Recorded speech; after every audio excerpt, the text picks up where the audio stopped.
지금은 절기로 부활절 절기입니다. 그래서 부활 후에 7주까지 부활절 절기라 제가 부활에 대한 설교를 한 3번인가 했어요. 그리고 5월달 이전에는.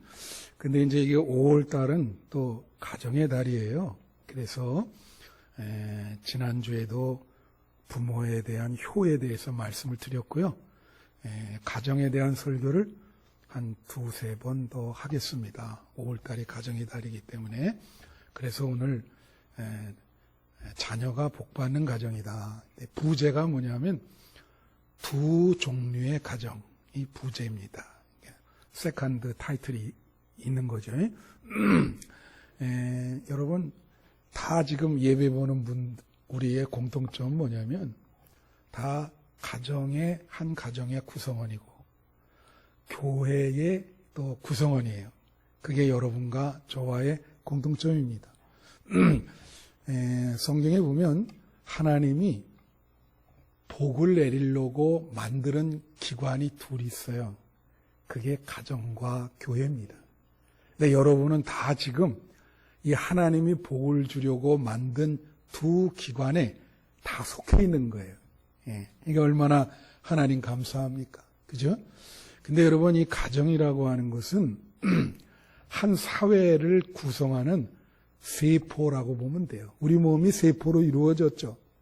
사회는 가정이라고 하는 세포로 이루어지는 겁니다. 근데 만약에 그 세포가 뭐 암에 걸린다든가 그래서 파괴가 되면 사회 자체가 파괴가 되는 거예요. 오늘날 가정이 해체되는 그 얼마나 많습니까? 미국도 그렇고 우리 한국도 그렇고 가정이 해체된단 말이에요. 그래서 건강한 사회는 가정이 제대로 쓰고 행복한 사회가 건강한 사회인 거예요. 근데 이 가정이 말이에요. 우리가 이런 걸 뭐라 하냐면 두 종류가 있어요. 이거를 이제 가정학에서 뭐라 하냐면 순기능적인 가정이 있고 역기능적인 가정이 있다. 순기능적인 가정이라는 것은 가정의 역할이 잘 되는 거예요. 하나님이 가정을 통해서 복을 내린다 그러니까 그런 역할을 잘해서 그 가정 구성원들이 다 행복하고 복을 받는 것이고, 역기능은 뭐냐면 이거는 가정을 통해서 하나님이 복을 내리라 그러는데 이 가정이 오히려 삶을 파괴하고 자녀들을 안 좋은 길로 인도하고 그런 역기능적인 가정이 있을 수 있다 이거예요. 그래서 예를 들어보면 요 근래 여러분 혹시 신문에 이은혜라고 하는 여자에 대해서 아마 들었을 거예요. 막 허위 결혼이라 그러죠. 그걸 2-3번 하고, 그리고 마지막에 결혼한 남편이 무슨 대기업에 다니는 남편인데 그 남편을 가스라이팅을 해가지고 보험금을 들고, 그죠? 그래서 계곡에 수영 못하는 남편을 빠뜨려가지고 죽게 해서 그 보험금을 타먹으려고 그렇게.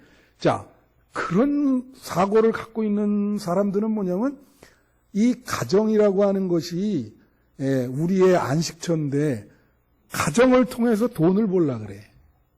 그죠? 역기능이죠, 이게. 그러다 보니까 남편도 죽이고, 그 남편의 부모가 대기업 들어가기 요새 얼마나 어렵습니까? 그 아이를 그렇게 교육시키고 그런 아이인데 가슴이 어떻겠어요, 그 부모 마음이. 그러죠?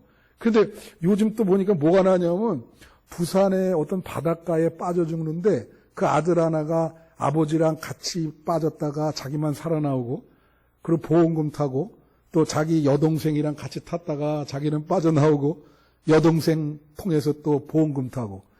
이게 우리나라에서 제일 많은 범죄예요. 그래서 이 아들이 식구를 다 죽였어요. 가정을. 그 가정의 역기능이라 이게. 가정이 역할을 못하고 오히려 삶을 파괴하는 그런 가정이란 말이에요. 그죠?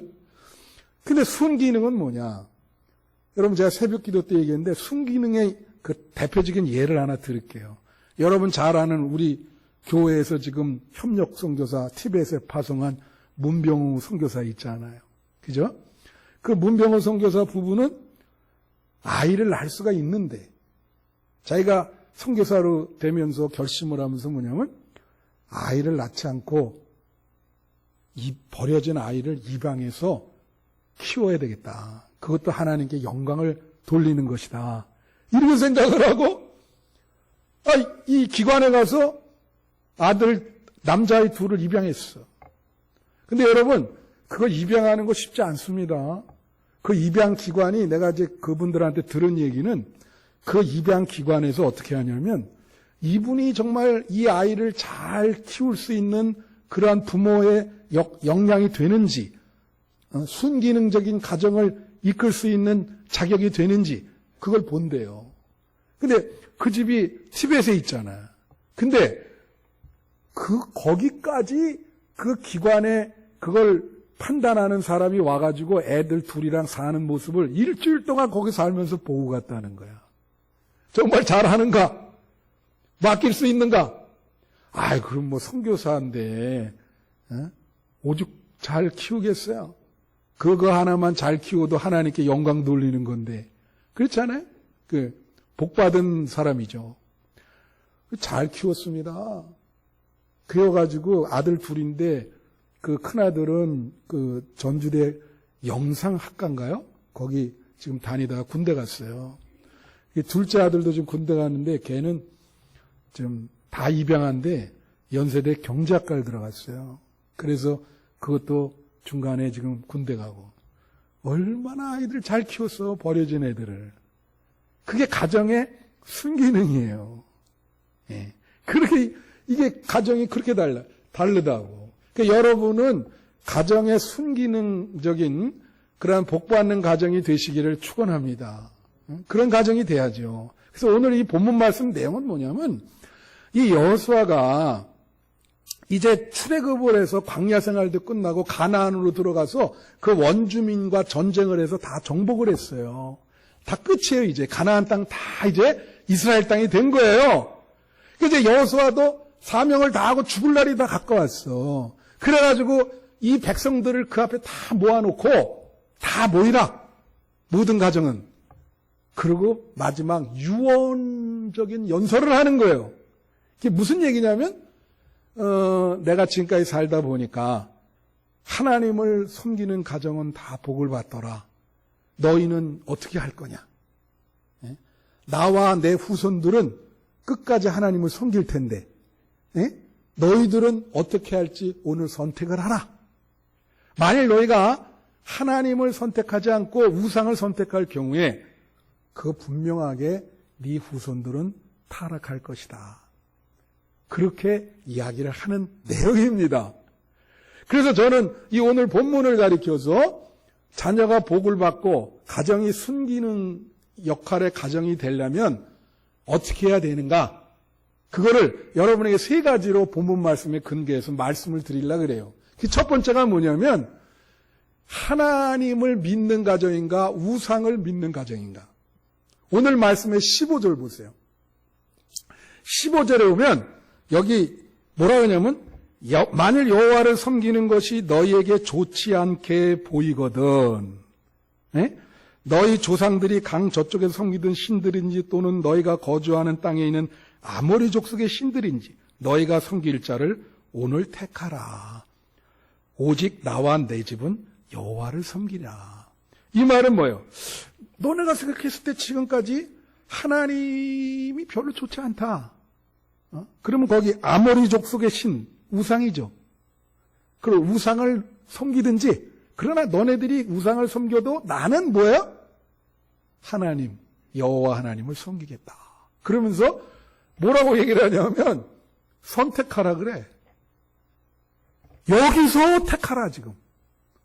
인생이 선택인데 그렇잖아요. 선택을 잘하면 좋은 길이 될 것이고 선택을 못하면 그게 고생하죠.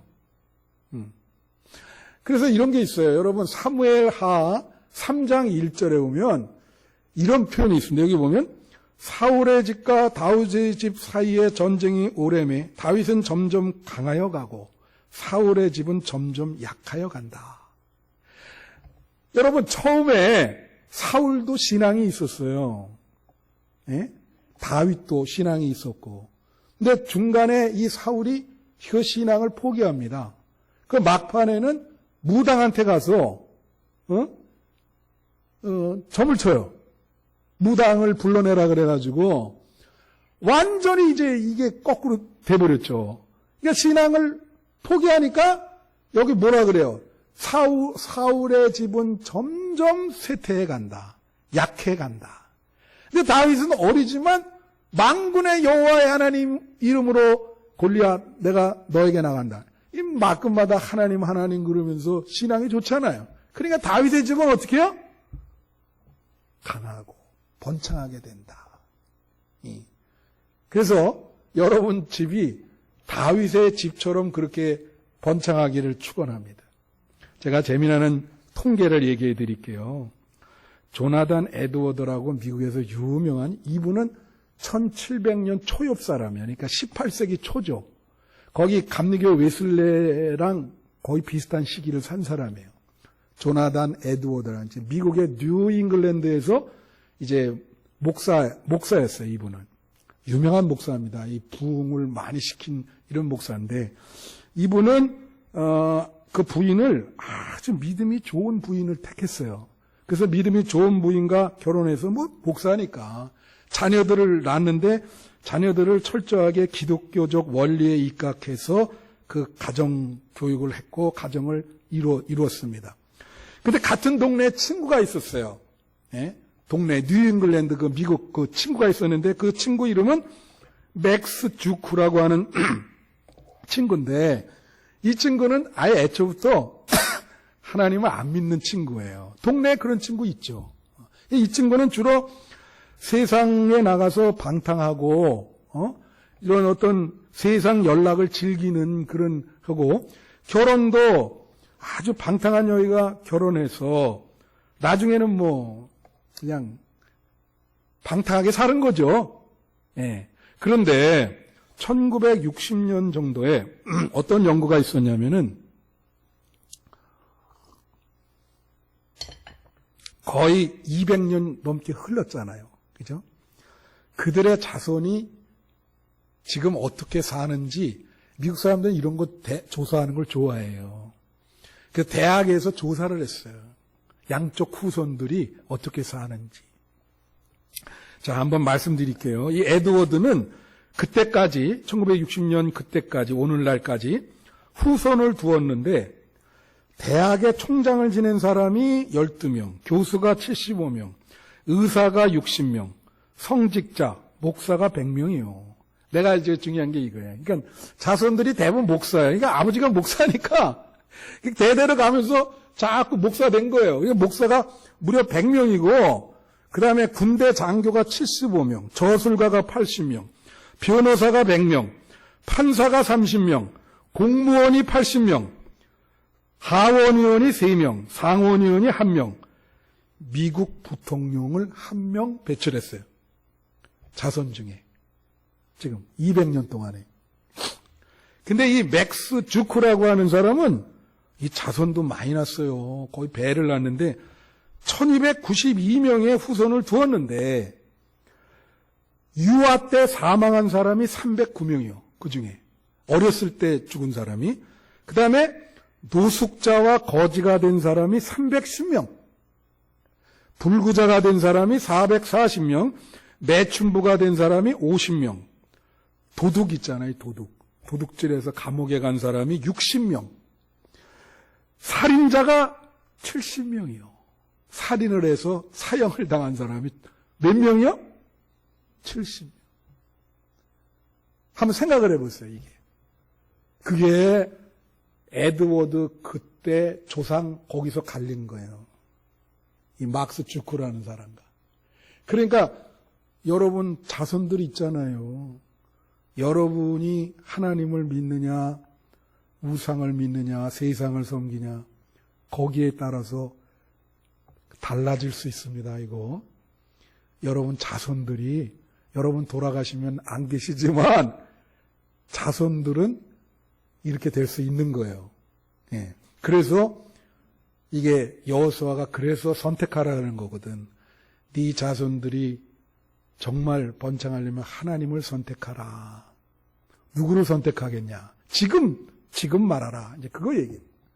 근데 여러분, 이 예수님 당시에도 그때의 예수님 시대의 사람들도 이런 선택을 해야 됐어요. 왜 그런지 아십니까? 예수님이 말이죠. 그때는 인기가 많았습니다. 굉장히 왜 인기가 많은지 아세요? 예수님이 말씀을 잘하셨어요. 그래서 말씀 들으러 많이 가요. 거기에다가 병자도 고치셨어요. 병도 고쳐요.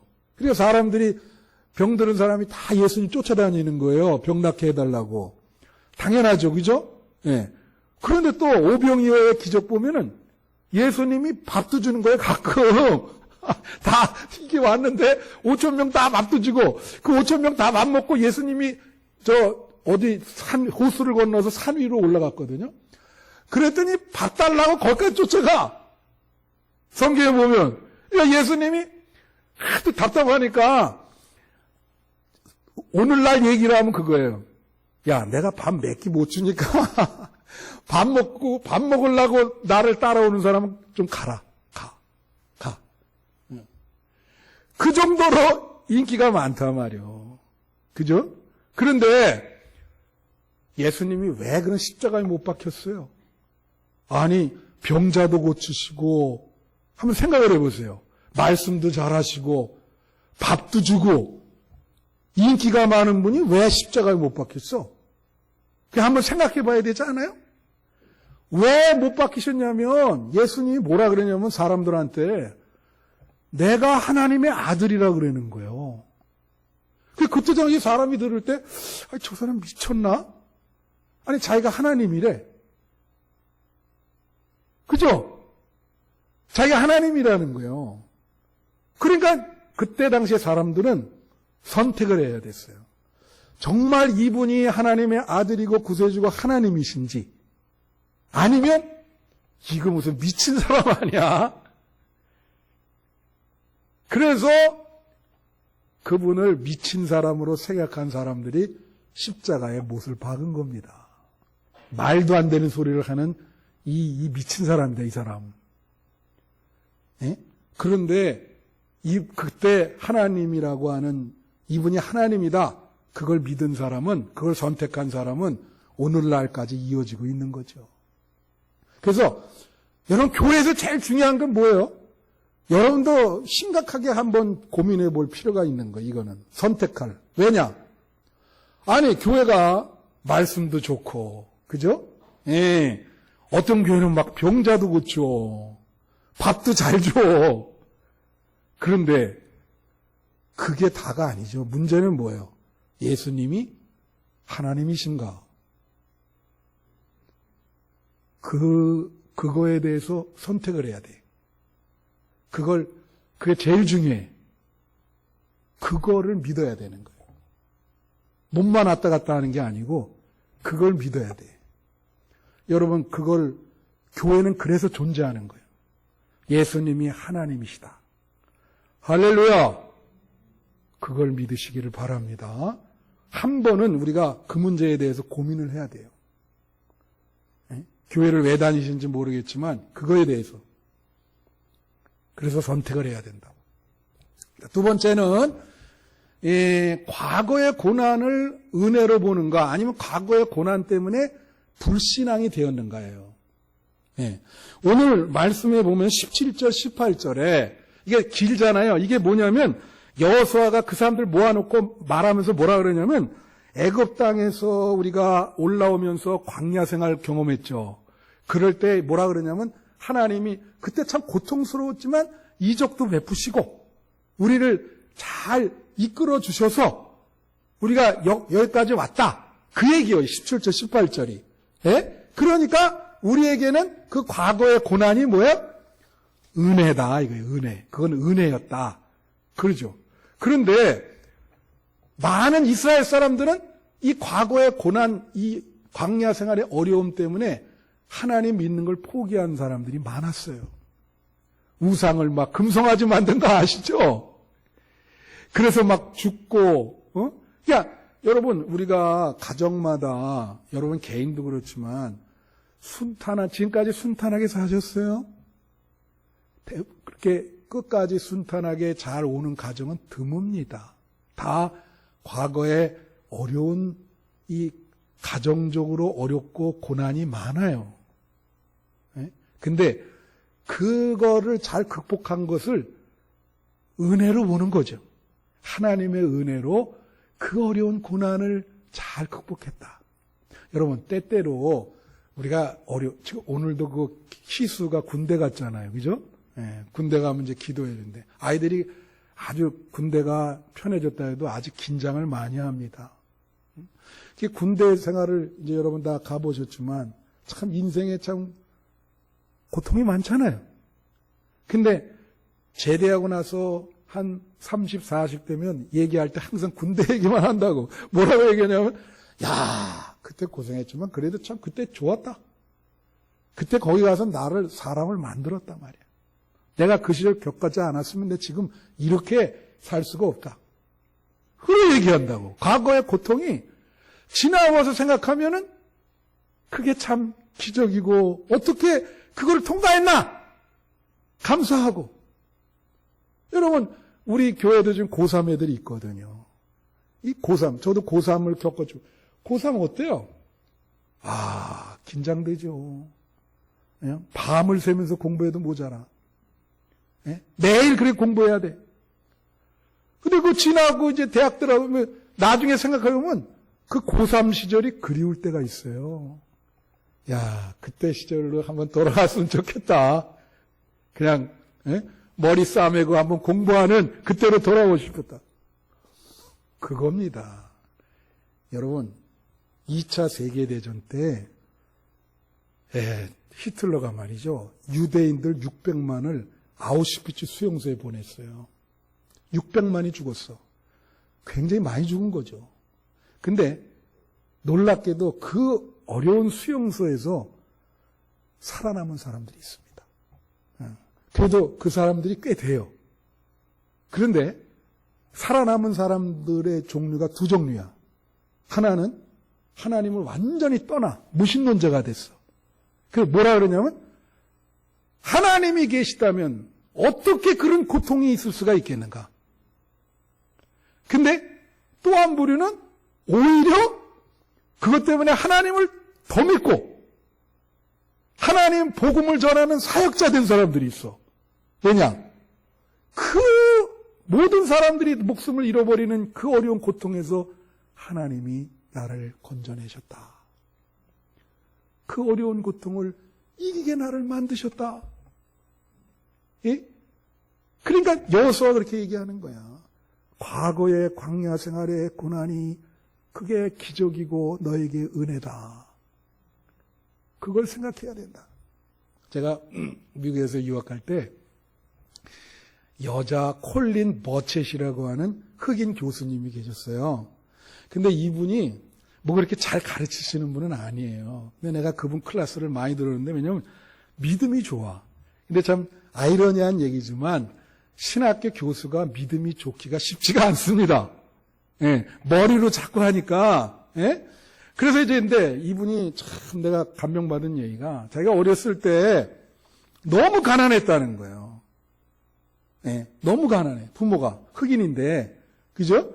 근데 자식이 8이야. 예, 자식이 8. 근데 방 한 칸에서 사는 거예요. 그러니까 10명이 부모까지 그 좁은 방에서 이렇게 옆으로 누워서 자는 거예요. 그 정도로 가난해. 그래서 성탄절이 됐는데 이 트리 하나를 좀 넣고 싶은데 이 트리 넣을 공간도 없어. 트리 하나 놓고 그 부모가 이제 다 손잡고 기도하면서 눈물로 하나님, 우리가 지금은 이렇게 살지만 이 어려운 가운데서도 우리는 당신을 놓지 않습니다. 그냥 눈물로 기도를 하면서 우리 자녀들이 이제 자라서 이 사회에서 잘 뻗어나갈 수 있도록 도와주세요. 그렇게 기도하는 거예요. 놀라운 거는 그 흑인이 교수 되기 어렵습니다. 미국에서. 예. 이게 인종차별적인 발언인지 모르지만 참 어렵죠. 아시아인들도 어렵고. 그러지 않겠어요? 예. 그런데 그 8명이 다 훌륭한 사람 뻗어나간 거예요. 그러면서 그런 얘기를 하는 거예요. 그때에 어렵고 힘든 것이 오히려 자기네에게 큰 은혜가 됐다. 지금 생각하면, 그 어린 시절을 생각하면 참 감사하다 말이죠. 할렐루야! 그 다음에 마지막 3번째예요. 하나님을 섬기는 가정인가, 다른 것을 섬기는 가정인가. 근데 여러분, 믿는 거와 섬기는 게 다르죠. 이제 첫 번째는 믿는 건데, 여기 섬기다라고 하는 동사가 나와요. 그게 뭐냐면 15절 한번 보세요. 15절에 뭐라고 나오냐면 그러므로 이제는 여호와를 경외하며 온전함과 진실함으로 그를 섬기라. 너희의 조상들이 강 저쪽과 애굽에서 섬기던 신을 치워버리고 여호와만 섬기라. 여기 오늘 본문 14절부터 18절까지 섬기라라고 하는 말이 8번 나옵니다. 몇 번 나온다고요? 8번. 그러면 하나님을 믿는다와 섬기다는 뭐 차이가 있어요? 이 섬기다는 히브리어로 아바트라고 하는 말인데 종이 주인을 섬기는 거예요. 종이 주인을 섬기는 거. 근데 영어로는 이걸 뭘로 번역했냐면 서비스 있죠, 서비스. 서비스 아세요? 서비스 한다. 이 서비스가 뭐냐면 그 웨이터가 식탁에서 그 손님들 뭐 치우고 이게 서빙하는 걸 말하는 거거든요. 예? 그런 식으로 하나님을 섬기라는 거예요. 예? 하나님을 그런 식으로 섬길 건가? 다른 거를 섬길 건가? 그걸 이제 묻는 거죠. 선택하라고. 그죠? 여기에 온전함과 진실함이 있어요. 온전함은 히브리어 타밈인데 이게 뭐냐면 흠이 없다라는 뜻이야. 흠이 없다. 그러니까 섬기는데 흠이 없어. 야, 어떻게 저렇게 신앙생활 정말 어디 하나 티가 없다 저 사람은. 어떻게 저렇게 하나님에 대해서 완벽하게 하나님을 섬기는가. 그게 온전함이요. 그 다음에 여기 진실함 있죠. 여기 진실. 예? 이거는 히브리어로 에베트라 그러는데 이건 뭐냐면요. 진심이란 말이에요. 그러니까 쉽게 말하면 겉과 속이 다르다는 거, 같다는 거예요. 예. 우리가 보세요. 시중 들고 봉사를 하는데 겉으로는 막 잘하는 것 같은데 뒤에서는 마음이 그렇지 않은 분들이 있잖아요. 그러니까 이게 겉과 속이 달라. 그래서 자꾸 뒤에서는 막 뒷담화하고, 막 하나님에 대해서도 막 불평하고 이게 바로 그건 거지. 그러니까 이 진실함이라는 것은 속과 겉이 같다는 거야. 마음이 진심으로 우러나오서 하는, 억지로 하는 게 아니라 그렇게 하나님을 섬길 것인가? 그걸 묻는 거예요. 자, 그러면 여러분 하나님을 어떻게 섬기겠어요? 하나님 보이지 않는데. 하나님을 섬기는 거는 물론 이게 교회에서 예배 보는 거, 봉사하고 그런 것도 있지만 성경에 보면은 하나님을 섬기는 것이 곧 이웃을 섬기는 겁니다. 이웃을. 그래서 요한일서에 보면 하나님은 사랑이시니 하나님을 사랑한다고 이웃을 미워하는 것은 거짓말하는 것이다. 그러니까 하나님을 섬길 때는 그거는 이웃을 섬기는 거예요. 그래서 여러분 제가 오래전에 이제 조선일보, 제가 이제 조선일보를 봐요. 신문을 여러분에게 홍보하는 건 아닙니다. 그냥 다른 이유는 없고 신문 하나는 꼭 봐야 되겠다. 그래서 이제 그걸 이제 보는데 오래전에 거기에 났던 내용인데 문종성이라는 사람이요. 이 사람이 전직기 사이클 이제 이런 계통 사람인데 그 7년 동안 5대륙의 112개국을 자전거를 타고 여행을 했어요. 7년 동안. 112개국을. 예. 쉬워요, 어려워요? 어렵죠. 근데 그분이 이제 인터뷰를 이제 조선일보 기자랑 하면서 뭐라고 얘기했냐면 7년 동안 자기가 자전거를 여행을 하면서 느낀 거는 그 길거리에서 만난 사람이 두 종류가 있다는 거예요. 두 종류. 사람을 만났는데 7년 동안 길거리에서 많이 만났겠죠. 근데 두 종류가 있는데 그게 뭐냐니까 한 종류는 자기를 해코지하는 사람이라는 거예요. 그래서 강도를 5번이나 만났대. 자전거 타고 여행하다가. 그래갖고 가지고 있는 돈을 다 털린 거예요. 그래가지고 이거 이제 다 큰일이잖아. 그래서 거기서 다시 좀 머물면서 돈도 다시 또 이렇게 벌고 본국에 또 얘기해서 뭐 이런 식으로 했는데 그런 강도를 5번 만난 거예요.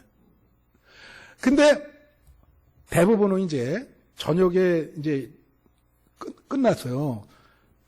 어떤 사람은 얘기를 하다가 이제 자기가 자전거로 여행하다 그러면 많은 사람들이 우리 집으로 가자 그런대요.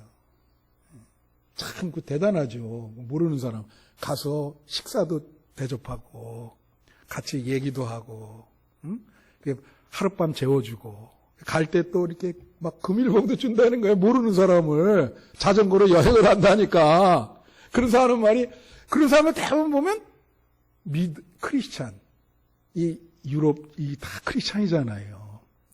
믿음이 좋은 가정들이 대부분 그러는 거예요. 그래서 제가 길거리에서 만난 사람이 두 종류가 있는데 그건 뭐야? 하나는 해를 끼치는 사람이고 또 하나는 자기 인생 여정에 도움을 준다. 우리 인생도 마찬가지죠. 여러분 인생 사는 동안 어떻게 해요? 여러분에게 해코지하는 사람이 있는 반면에 여러분을 도와주는 사람이 있습니다. 여러분은 대부분 만나는 사람들을 도와주는 사람이 되시기를 바라요. 제가 뭐 이런 얘기를 참 뭐 겸연쩍게 하면 제가 목회 40년 했지 않습니까? 그죠? 지금까지 목회하는 동안 죄송한 말씀이지만 목회를 잘 밀어주고 도와주는 분 있어요, 교인 중에. 근데 이 목회를 제대로 못하게 참 어렵게 하는 분들도 있어. 그 다 두 종류예요, 그게. 그래서 저는 뭐 지금까지 살면서 얼마나 수많은 교인들을 만났을까요? 예? 간증을 해도 뭐 그래 내 머릿속에 스쳐가는 얼굴들이 얼마나 많겠습니까? 예? 그래서 되도록이면 이제 도움을 주는 모든 사람들한테 그래서 이제 여기 이제 결론을 내리면서요.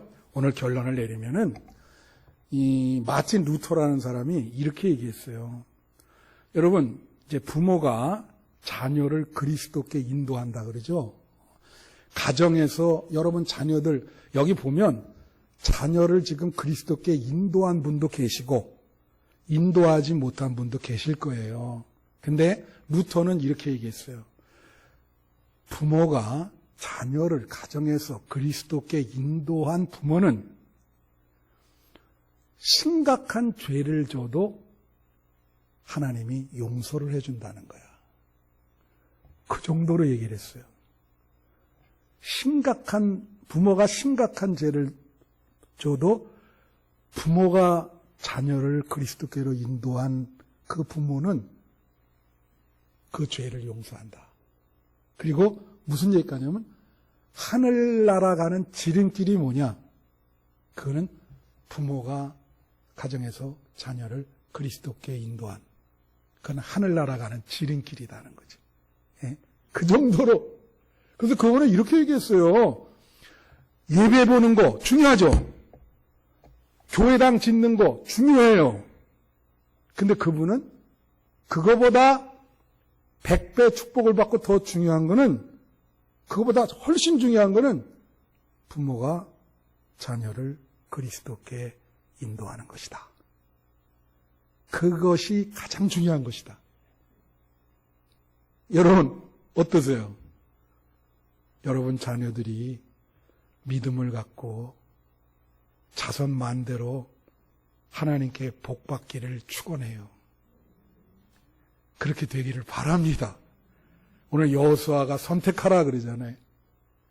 여러분들이 정말 잘 믿음의 가정을 이루셔서 자손들이 대대로 번창하고 여러분의 믿음의 공덕에 의해서 축복받는 그런 가정들이 되시기를 축원합니다.